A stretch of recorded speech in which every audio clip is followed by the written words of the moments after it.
Good morning student. आप सभी का स्वागत है। आज का जो हमारा चैप्टर रहेगा कोस्टल लैंडफॉर्म्स, यानी कि तटीय क्षेत्र के अंदर जो बनने वाली जो भू आकृति है उसके बारे में हम आप डिस्कस करेंगे। तो हम देखते हैं कि कोस्टल जो एरिया है उस एरिया के अंदर किस किस प्रकार की जो लैंडफॉर्म्स क्रिएटेड होते हैं depositional as well as erosional के द्वारा। The terms related with the coastal area, तटीय क्षेत्र से संबंधित कुछ शब्दावली है। सबसे पहले हमें इनको जानना ज़रूरी होता है, क्योंकि जब हम चीज़ों के बारे में पढ़ेंगे तो हमें इन चीज़ों को बार बार जो है कहीं न कहीं इनका जो नाम आता है। तो इसलिए सबसे पहले हम इन चीज़ों के बारे में जानेंगे कि ये चीज़ें क्या होती है। तो सबसे पहले हम बात करते हैं कोस्ट, यानी कि जिसको हम तट बोलते हैं। इसके लिए दूसरा जो जो यूज़ होता है वो होता है शोर।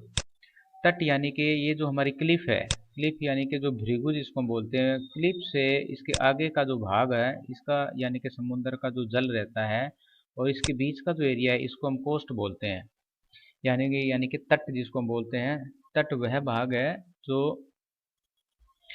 जो हमारे महाद्वीपीय जो भृगु होता है, यानी कि जो हमारा कॉन्टिनेंटल जो क्लिफ होता है उससे सागर की ओर, यानी कि from cliff toward the ocean side, this part is known as the coast.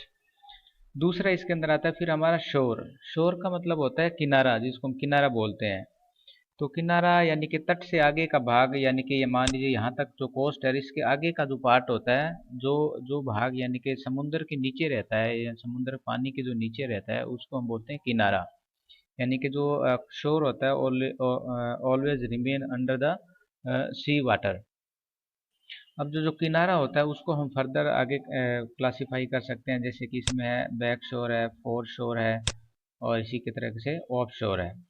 तो बैक शोर का मतलब होता है कि जब सी वेव्स आती है, जब सी वेव्स आती है तो उसका मैक्सिमम वाटर जहाँ तक जाता है, यानी कि यदि वो सी क्लिप तक पहुँचाता है, इस पार्ट को हम बोलते हैं बैक शोर, यानी कि जिसको हम पृष्ठ किनारा बोलते हैं। जिस स्थान पर समुद्र की बढ़ती लहर पहुंचती है, यानी कि जैसे जैसे समुद्र की लहर इस प्रकार से आगे बढ़ती हुई आती है, तो जहां तक वो पहुंचती है उसको हम बोलते हैं इसका बैक शोर। नेक्स्ट हमारा इसके अंदर जो आता है वो है फोर शोर। फोर शोर का मतलब होता है जहां पर जो ओशियन का जो वाटर है वो पूरे साल रहता है, यानी कि जहां तक वो रहता है समुद्र जल सदा जहां पर रहता है। मान लीजिए ये वो जो पार्ट है जिसको हम बोलते हैं फोर शोर, जहां पर जो पानी है समुद्र का, ये देखिए आप देख सकते हैं कि ये जो ओशियन है इसके नीचे का पार्ट है, ये यहाँ पर मीन हाई जो वेव्स है यहाँ तक जो है पानी रहता है। तो इसका मतलब है कि जहाँ तक वाटर जो रहता है ओशियंस का उसको हम बोलते हैं फोर शोर। उसके बाद में फिर आता है हमारा बैक शोर, यानी ये आज इसको हम ऑफ शोर बोलते हैं, सॉरी ऑफ शोर। ये था हमारा बैक शोर। उसके बाद में ऑफ शोर। ऑफ शोर वो पार्ट होता है जो जब पानी आगे बढ़कर वापस आता है, महाद्वीपीय जो ढलान होती है, तो महासागर का वह कुल उथला भाग जो महाद्वीपीय ढाल द्वारा निर्मित होता है। अब ये देखिए ये जो स्लोप्स है, ये वाली जो स्लोप्स है इसके ऊपर जो पानी रहता है उसको हम बोलते हैं ऑफ शोर। तो यहाँ पर तीन प्रकार के किनारे हैं, बैक शोर है, उसके बाद में हमारा फोर शोर है और ऑफ शोर है। नेक्स्ट हमारा इसके अंदर आता है sea waves and related terms. Sea wave समुद्री लहरें और उससे संबंधित जो हमारी शब्दावली है, उससे रिलेटेड जो टर्मिनोलॉजी है। कोई भी जो लहर आती है समुद्र के अंदर, ओशियन के अंदर जब लहर आती है तो वो वेव्स होती हैं, इस प्रकार से चलती है, इस प्रकार से। तो इसके अंदर एक्चुअली में क्या होता है, जो वाटर के जो मॉलिक्यूल्स है वो मूवमेंट करते हैं इस प्रकार से। ठीक है, जो वाटर के जो मॉलिक्यूल्स है वो मूव करते हैं, आगे बढ़ते हैं, फिर पीछे से इस प्रकार से वो मूवमेंट में रहते हैं। तो यहाँ हमें क्या समझना है, इसके अंदर हम देखेंगे जैसे कोई वेव्स आती है, कोई लहर आती है ओशियंस के अंदर, तो उसमें जो उसका ऊपर वाला जो पार्ट होता है सबसे, जैसे मान लीजिए ये जो लहर है इसके ऊपर का जो पार्ट है इसको हम बोलते हैं वेव क्रेस्ट। वेव क्रेस्ट बोलते हैं इसको। यानी कि इसको हम यदि हम बात करें इसमें, तो इसको तरंग श्रृंग बोलते हैं, इसके हिंदी में श्रृंग के नाम से जानते हैं। तो ये जो पार्ट है इसको वेव क्रेस्ट बोलते हैं। और उसके बाद में फिर नीचे वाला जो पार्ट आता है इसको हम बोलते हैं ट्रफ, यानी कि गर्त जिसको हम बोलते हैं, इसको हम बोलते हैं गर्त। तो इस प्रकार से तरंग, ये तरंग जो हमारा श्रृंग है और ये तरंग गर्त है, यानी कि wave crest and wave trough. अब वेव क्रेस्ट से लेकर वेव ट्रफ के बीच में ये कितनी इसकी हाइट है इसको हम बोलते हैं तरंग की ऊंचाई, द हाइट ऑफ वेव्स, यानी कि वेव क्रेस्ट से लेकर वेव जो ट्रफ है इसके बीच का जो पार्ट है इसकी हाइट, इसको हम बोलते हैं हाइट। और दो क्रस्ट के बीच का जो टाइम पीरियड है या जो the distance between two crest is known as the wave length. अब मान लीजिए यहाँ पर ये जो एक वेव क्रस्ट है और दूसरी हमारी यहाँ पर ये क्रस्ट है, ये क्रेस्ट है, इसके बीच का जो पार्ट है इसको हम बोलते हैं वेव हाइट्स। और एम्पलीट्यूड्स का मतलब है इसकी हाफ हाइट, यानी कि हाफ ऊंचाई तक जो वेव्स होती है। मान लीजिए ये सी लेवल है, इससे ऊपर जाती है फिर नीचे आती है, इसका हाफ जो पार्ट होता है सी लेवल से जो ऊपर का जो पार्ट होता है उसको हम बोलते हैं एम्पलीट्यूड्स।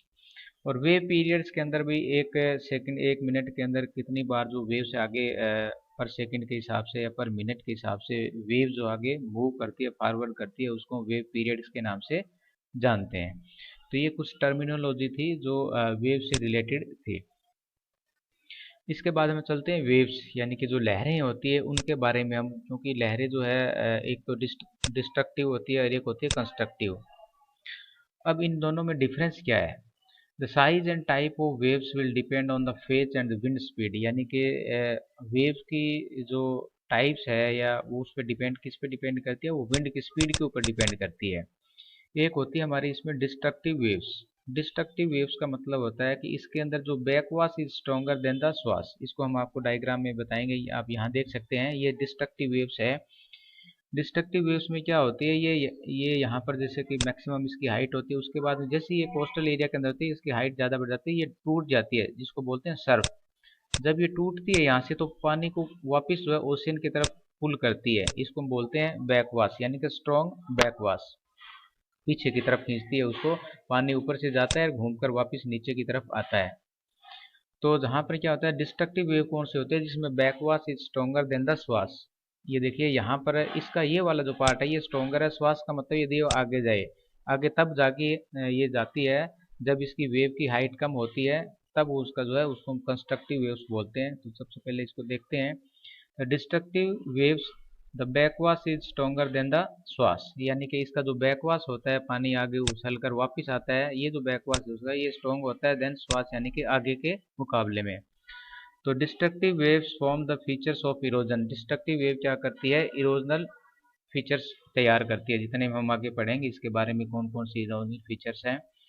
दूसरा इसमें आता है कंस्ट्रक्टिव वेव्स, संरक्षी या कंस्ट्रक्टिव जो निर्माण करती है। The swash is stronger than the backwash. अब मैं इसका डायग्राम आपको बताता हूँ, यहाँ पर इसमें देख सकते हैं ये वाला जो है ये इसको बोलते हैं कंस्ट्रक्टिव वेव्स। इसके अंदर क्या होता है, तो श्वास, स्ट्रॉन्ग श्वास होता है। स्ट्रॉन्ग श्वास का मतलब है इसमें आगे जो वाटर है वो कोस्टल एरिया से आगे जो है तक चला जाता है, लेकिन इसका बैकवाश है वो काफी स्लो होता है या वीक होता है, तो जिसकी जिसकी वजह से ये डिपोजिशन करती है। तो कंस्ट्रक्टिव से बनते हैं डिपोजिशनल लैंड फीचर और डिस्ट्रक्टिव से बनते हैं हमारे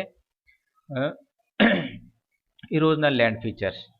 तो constructive waves form the features of the deposition, यानी कि ये निक्षेपण करती है और ये क्या करती है, इरोजन करती है। डिस्ट्रक्टिव इरोजन करती है और कंस्ट्रक्टिव डिपोजिशन करती है। तो यहाँ आप देख सकते हैं आगे इसमें किस प्रकार से ये जो पानी आगे की तरफ आ रहा है और धीरे धीरे इन चीज़ों को यहाँ पर कोस्टल एरिया के अंदर छोड़ रहा है। छोटे छोटे ये देखिए जो बड़े बड़े कंकर आगे आ रहे हैं, यहाँ कुछ यहाँ पड़े हैं,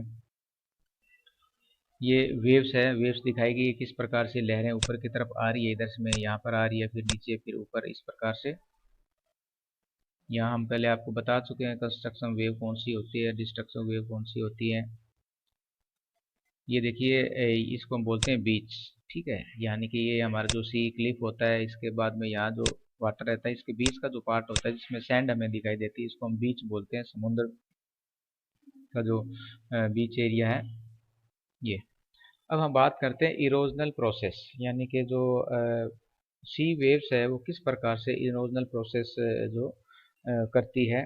इसमें आता है एक हाइड्रोलिक एक्शन। हाइड्रोलिक एक्शन का मतलब होता है कि जलीय दाब क्रिया, यानी कि जल के अंदर जो प्रेशर होता है, जब प्रेशर कोस्टल एरिया के अंदर जाकर वो टकराता है तो वो कोस्टल एरिया को इरोडेड करती है।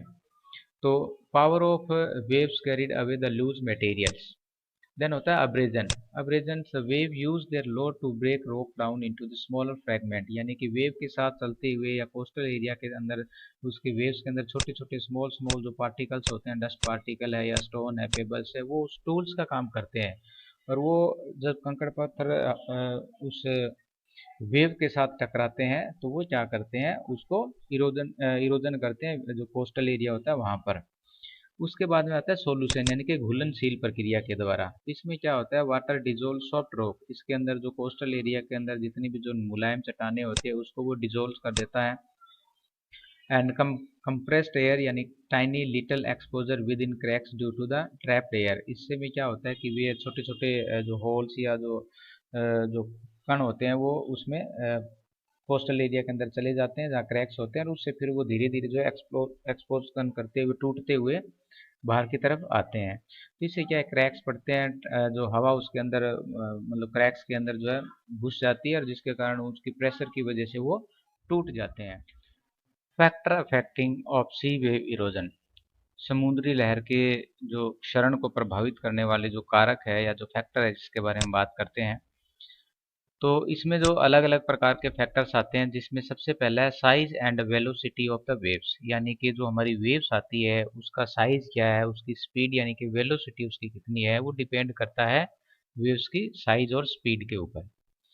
Quantity of rock materials, rock materials का मतलब है जैसे कि जो कोस्टल एरिया के अंदर जब कोई भी रॉक्स या वेव्स टकराती है तो उसको वो तोड़ती है उसको, तो उसके साथ साथ में उसकी जो रॉक्स टूटे हुए जो कण होते हैं उससे जो सी वेव्स के अंदर मिल जाते हैं, और ये जो कण होते हैं टू अब्रेजन का काम करते हैं। तो डिपेंड करता है उसकी क्वांटिटी कितनी, यानी कि कितनी मात्रा के अंदर उसके अंदर वो रॉक मटेरियल्स है, जितनी मात्रा के अंदर रॉक मटेरियल्स होंगे उतने ही ज़्यादा वो इरोजन करेगी। Nature of rock, nature of rock का मतलब है बहुत सारी जो चट्टानें होती है उनको अलग अलग प्रकृति की होती है। इसमें कुछ चट्टानें जो होती है उसमें वो सॉफ्ट होती है, कुछ जो कोमल होती है, कुछ हार्ड होती है। तो इस प्रकार से जो चट्टान जिस प्रकार की होगी उसी प्रकार से उसका इरोजन जो होगा। उसके बाद है स्ट्रक्चर ऑफ कोस्टल रॉक, यानी कि स्ट्रक्चर मतलब उसकी संरचना, संरचना की बात करें तो कुछ जो रॉक्स के अंदर ज्वाइंट्स होते हैं, क्रैक्स होते हैं, कुछ हॉरिजॉन्टली अरेंज होती है, कुछ वर्टिकली अरेंज होती है, तो इस प्रकार की कुछ उसकी डायरेक्शन भी होती है। तो इस प्रकार से जो उनका जो स्ट्रक्चर होता है रॉक्स का, यानी कि जो चट्टानों की जो संरचना होती है वो भी क्या है कहीं ना कहीं इस जो समुद्री जो लहरें हैं या जो सी वेव्स है उसके इरोजन को अफेक्ट करती है, प्रभावित करती है। And direction of wave attack, और इसके साथ साथ में जो कोस्टल एरिया के ऊपर जो जब वो वेव्स टकराती है उसकी दिशा कैसी है, यदि वो डायरेक्ट है, जिगजैग में है, ऑब्लिक्स है, तो वो डिपेंड करती है वेव की डायरेक्शन के ऊपर। तो these are the some few factors which affect the erosional capacity of the sea waves. Features of sea erosion, अब हम देखते हैं कि सी इरोजन के द्वारा कौन कौन से फीचर्स बनते हैं। इसमें सबसे पहला जैसे क्लिफ है जिसको हम भृगु भी बोलते हैं, बे एंड हेडलैंड्स है यानी कि खाड़ी है, कोव्स है लघु निवेश का जिसको बोलते हैं, सी केव है समुद्री जो कंदराएं हैं जिसको हम बोलते हैं, आर्क है, स्टैग है, ब्लो होल्स है, और वेव कट प्लेटफॉर्म्स है। तो चलिए डिस्कस करते हैं one by one in land features को कि किस प्रकार से ये जो इरोजन जो वर्क है यानी कि डिस्ट्रक्टिव जो वेव्स होती हैं वो इरोजन का कार्य करती है और नए नए लैंड फीचर्स को क्रिएट करती है कोस्टल एरिया के अंदर। तो सबसे पहले हम बात करते हैं सी क्लिप। सी क्लिप होता क्या है, पहले मैं आपको इसकी पिक्चर दिखा देता हूँ। ये देखिए, ये इस पिक्चर के अंदर ये कोस्टल एरिया है जहाँ पर ये जो यहाँ से जो वेव से आती है टकराती है और इस एरिया के अंदर जो है यहाँ पर इरोजन का कार्य करती है। तो सी वेव्स का मतलब होता है कि कोस्टल एरिया के अंदर जो खड़ी चट्टान होती है, मतलब ये हमारा समुद्र वाला जो पार्ट है और यहाँ पर ये जो खड़ी चट्टान है इसी को हम सी जो क्लिफ बोलते हैं। तो देखते हैं, ये सबसे पहले हमें पता है कि destructive wave attack coastal area, ये जो डिस्ट्रक्टिव जो वेव्स होती हैं वो कोस्टल एरिया को अटैक करती हैं, प्रोसेस एट वर्क और लगातार जो टकराती रहती है। Notches carved out and enlarge, अब देखिए कि नोज का मतलब होता है इसके अंदर एक जो खांच है, ये देखिए यहाँ ये जो खांच है वो धीरे धीरे तैयार होती रहती है, उसका साइज बढ़ता जाता है और एक टाइम आता है कि यहाँ से जो रोक से ऐसे कटकर नीचे गिर जाती है और इस प्रकार से खड़ी चट्टान हमें दिखाई देती है। Upper slope या unsupported undermining occurs due to the erosion, weathering and gravity. The slope collapse forming a steep face. अब मैंने आपको बताया कि यहाँ से जैसे ये कटेगा तो ये एक स्टीप फेस इसकी तरह एक जो है दिखाई देगा। इसी को हम क्या है जो क्लिफ बोलते हैं, जिसको हिंदी के अंदर जो है भृगु के नाम से भी जानते हैं, समुद्री Bhrigu. The cliff treated retreated increase in height. Retreat का मतलब धीरे धीरे पीछे हटता जाता है और इसकी हाइट भी बढ़ती जाती है। Rock left eight base of the retreating Cliff is wave cut platforms. अब इसके साथ साथ में एक वेव कट जो प्लेटफॉर्म्स है, इस रॉक्स के द्वारा यानी कि इसके टूटने से जो भी मटेरियल यहाँ पर सेडिमेंट्स जो बचते हैं वो क्या करते हैं, वो वेव्स आगे लेके जाती है, पीछे लेके जाते हैं, यहीं पर इनको डिपॉजिट कर देती है। तो एक प्लेटफॉर्म्स का निर्माण होता है जिसको हम बोलते हैं वेव कट प्लेटफॉर्म्स, यानी कि तरंग ग्रस्तित मैदान जिसको हम बोलते हैं, कि तरंगों के द्वारा, वेव के द्वारा उसको घर्षण कर करके इसका जो है बनाया गया प्लेटफॉर्म जिसको बोलते हैं। यहाँ पर आप देख सकते हैं कि ये जो एरिया है, ये वेव कट जो प्लेटफॉर्म्स है, ये नॉच पहले बनी हुई थी इसके टकराने से, वेव्स के अटैक करने से, और उसके बाद में ये वाला जो ऊपर वाला पार्ट है, जैसे जैसे नॉच का दायरा बढ़ेगा या इसका जो एक्सटेंशन होगा, ये जो पार्ट है वो टूट कर नीचे गिर जाएगा। तो इससे क्या होगा, एक स्टीप स्लोप खड़ी रहती है, उसी स्टीप स्लोप को हम क्लिप बोलते हैं, और इसके आगे का जो पार्ट होता है उसको हम बोलते हैं वेव कट प्लेटफॉर्म। नेक्स्ट हमारा इसके अंदर आता है formation of bay and headland, खाड़ी और समुद्राभिमुखी कगार।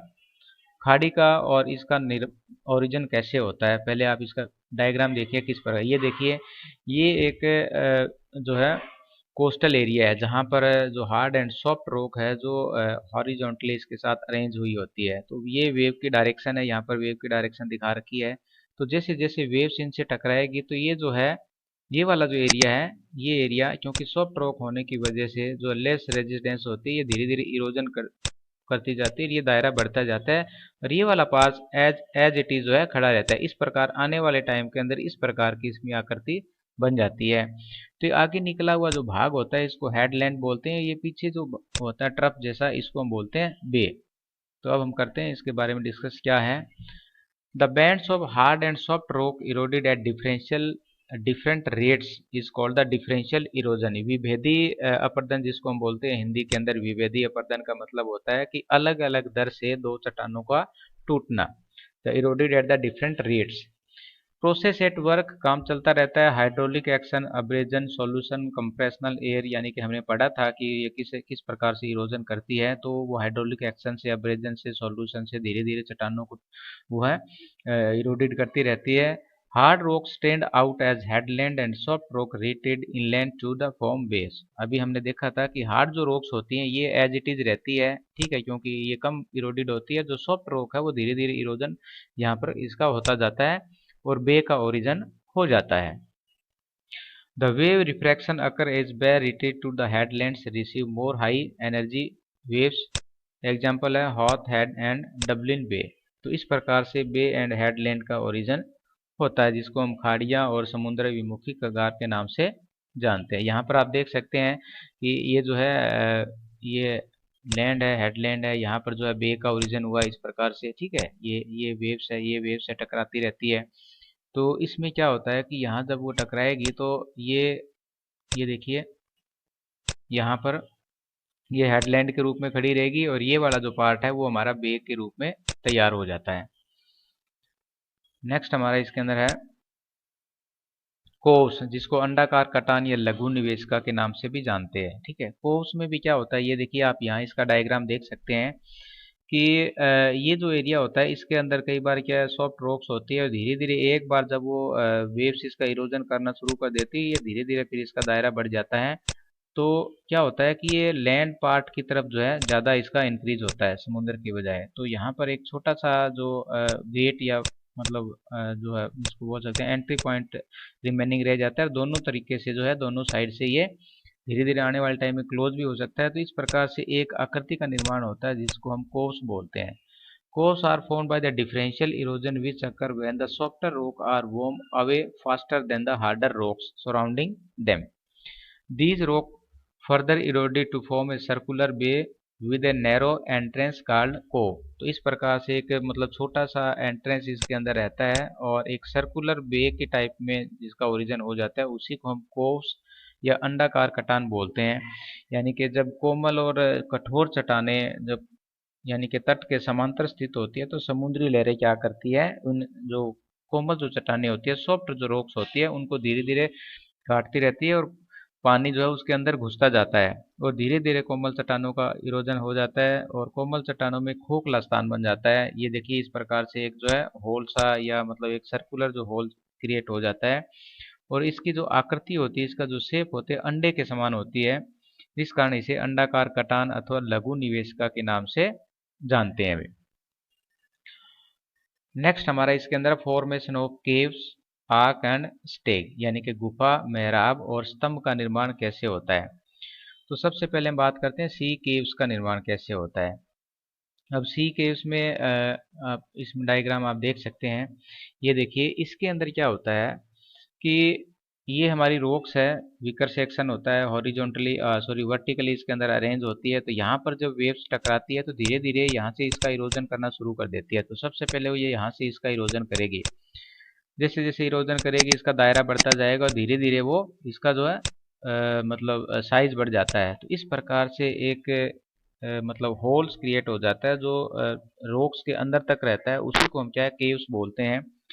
तो समुद्री जो तरंगे होती है कोमल चट्टानों का तो इरोजन कर देती है और कठोर चट्टानें एक जो रेजिस्टेंस होती है वो एज इट इज खड़ी रहती है। तो जिन तटों पर चट्टानों में जो क्रैक्स होते हैं, ठीक है, फॉल्ट होते हैं या उसके जो सॉफ्ट रॉक के जो लेयर्स उपस्थित होते हैं, वहां पर तरंगे डिफरेंशियल इरोजन के कारण समुद्री गुफाओं का निर्माण करती है। और गुफाओं के निर्माण के लिए आवश्यक है कि निचली जो कोमल चट्टान के ऊपर कठोर व दृढ़ चट्टान होनी चाहिए। यहाँ पर सॉफ्ट रॉक है, यहाँ पर कुछ हार्ड रॉक्स होनी चाहिए। तो इस प्रकार से इनका ओरिजिन होता है।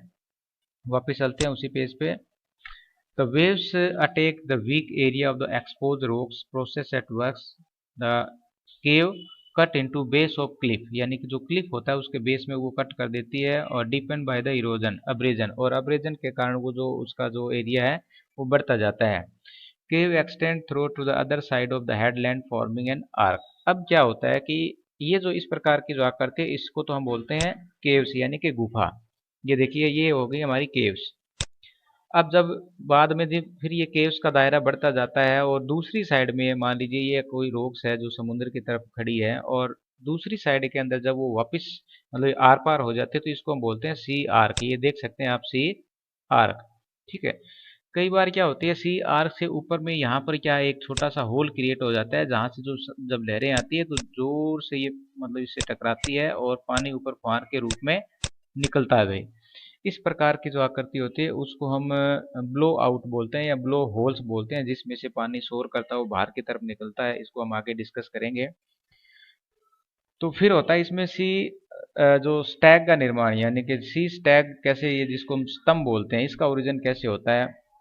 मान लीजिए यहाँ पर ये जो आर्क जो क्रिएट हो गया है तो आने वाले टाइम में इसका और जो है जो एरिया बढ़ता जाता है और एक टाइम ऐसा आता है कि इसका ऊपर की जो रूफ होती है वो कोलैप्स हो जाती है, यानी कि धंस जाती है, नीचे गिर जाती है।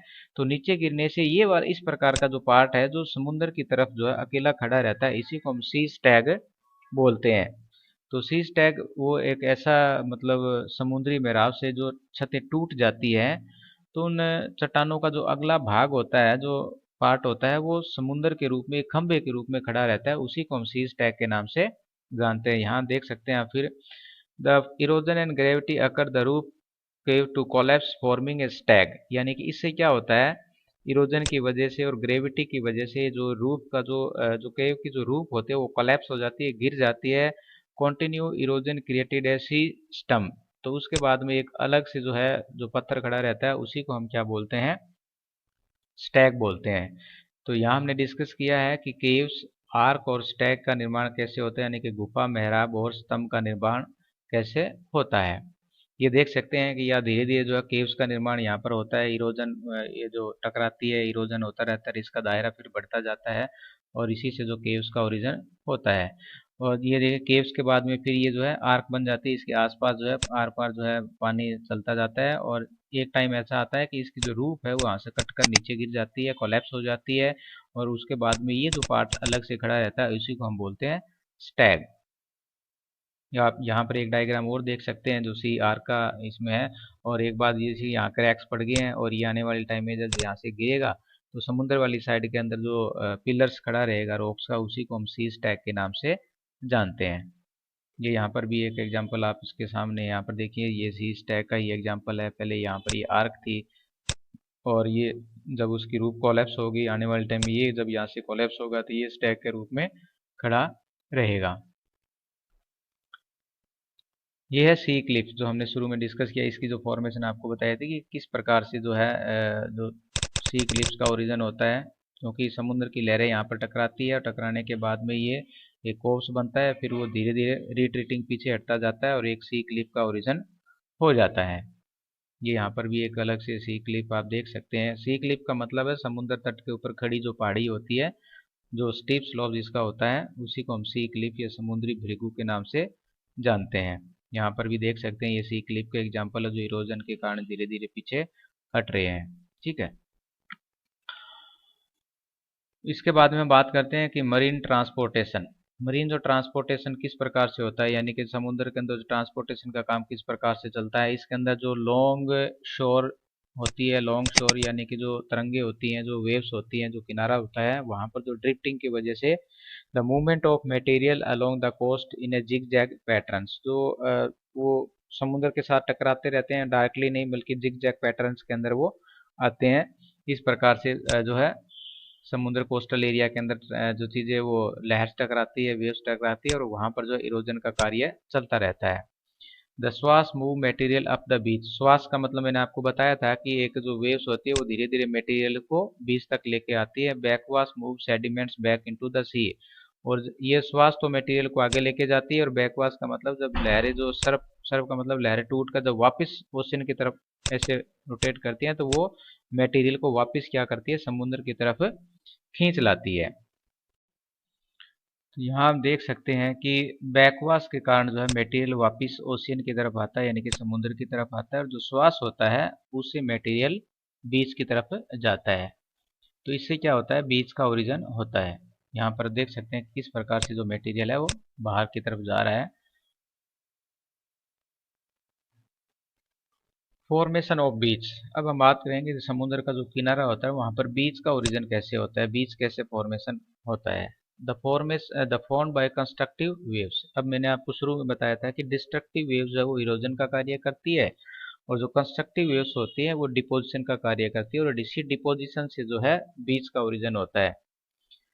The weak backwash allow material to build up the higher ups the shore and finer material is left closer to the shoreline। यानी कि धीरे धीरे जैसे जो वीक बैकवाश होता है, वीक बैकवाश का मतलब क्या होता है कि जो समुद्र का जो मटेरियल होता है वो वापस पीछे ओशियन के अंदर नहीं जा पाता है। तो इससे क्या होता है कि जो हमारा ये स्ट्रॉन्ग श्वास होता है, इसके अंदर स्ट्रॉन्ग श्वास का मतलब क्या है कि जो ओशियंस होते हैं, ओशियंस के अंदर जो बाहर की तरफ यानी कि समुद्र से किनारों की तरफ जो मटेरियल ज़्यादा आता है, और छोटे छोटे जो मटेरियल्स फाइन जो सैंड्स है वो वहाँ पर जो किनारे के ऊपर वो उसको बिछा देती है। ठीक है, the beach form between the high and low water marks. अब बीच कहाँ मतलब ओरिजिन होता है, high and low water marks. High and low water marks का मतलब होता है कि समुद्र की लहरें आती हैं जहाँ कोस्टल एरिया तक जाती है फिर वापस आती है, उसके बीच का जो पार्ट होता है उसी पर जो है बीच बनती है। बीच के अंदर आप देखेंगे तो उसमें पाएंगे आप जो सैंड्स होती है, जैसे हमारी सैंड ड्यून्स होते हैं, उसी प्रकार के छोटे छोटे जो सैंड्स होते हैं, बड़े इसमें पार्टिकल्स होते हैं, वो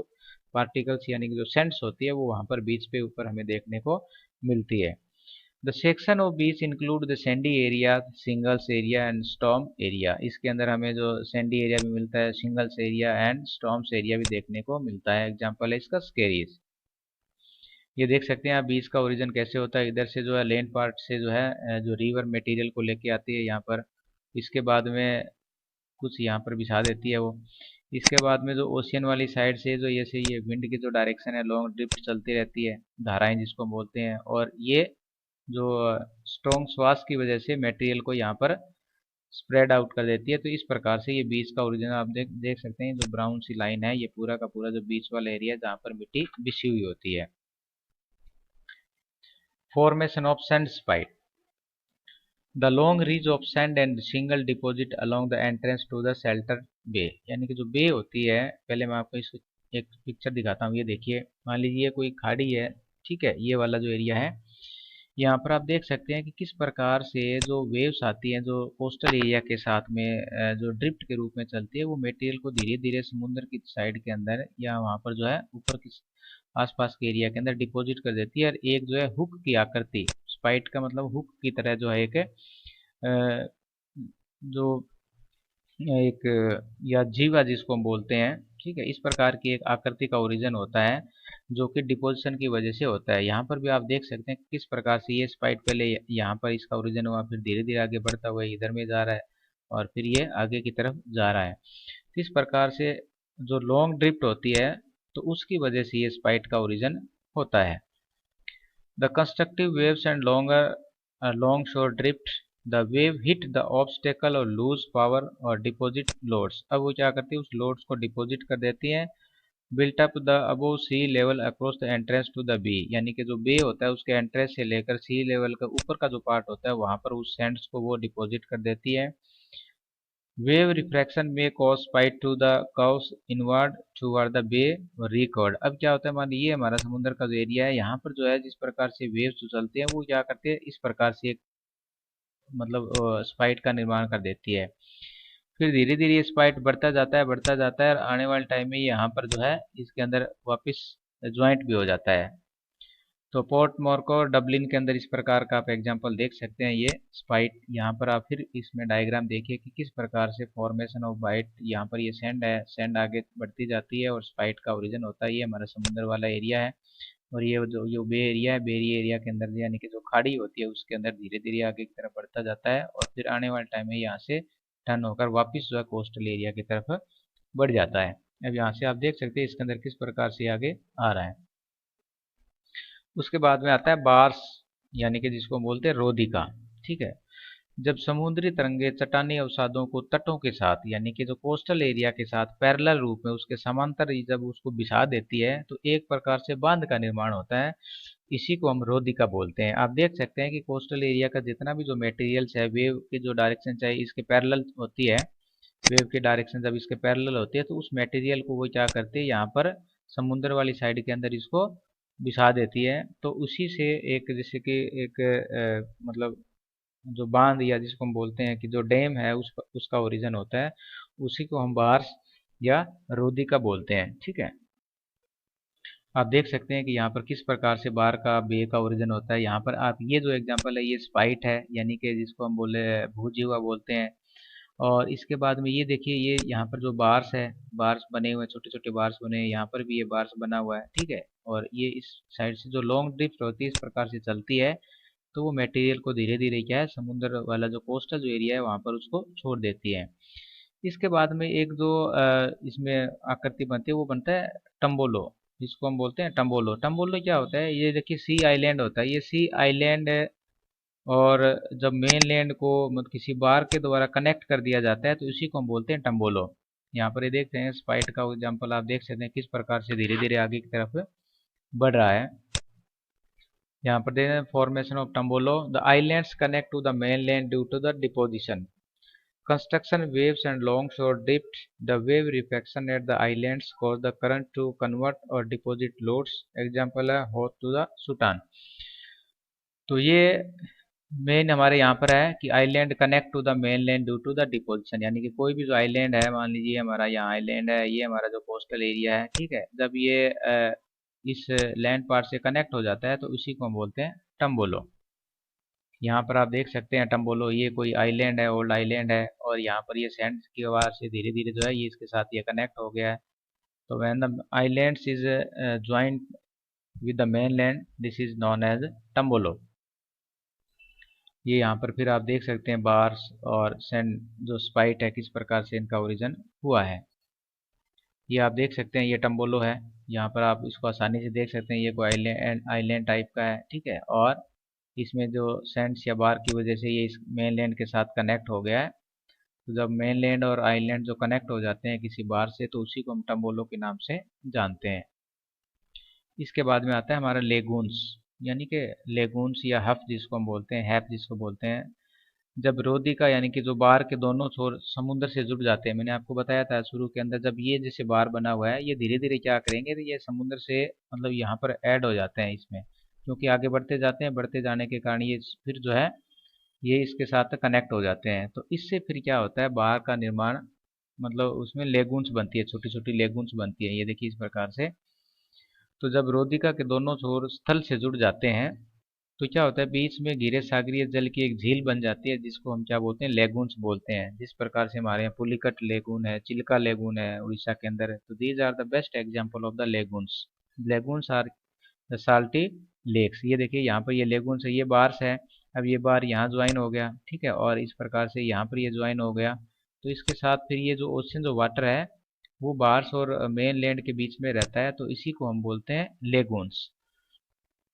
लेगून्स और इसके साथ ही जुड़ा हुआ एक, इसको हम हैप भी बोलते हैं। जो लेगून होते हैं वो एक पतले मार्ग द्वारा समुद्र से बना रहता है, ठीक है, यानी कि इसका जो कनेक्शन है वो एक ओशियन के साथ में रहता है इसमें। तो भारत का जो पूर्वी तट है जिसके अंदर हमें बहुत सारे जो चिल्का है, पुलिकट है, और वेस्टर्न के अंदर, वेस्टर्न जो हमारा जो मालाबार जो एरिया है वहाँ पर हमें वेवनाथ जो लेगून्स है, these are the best example of this lagoon. Thank you for watching this video.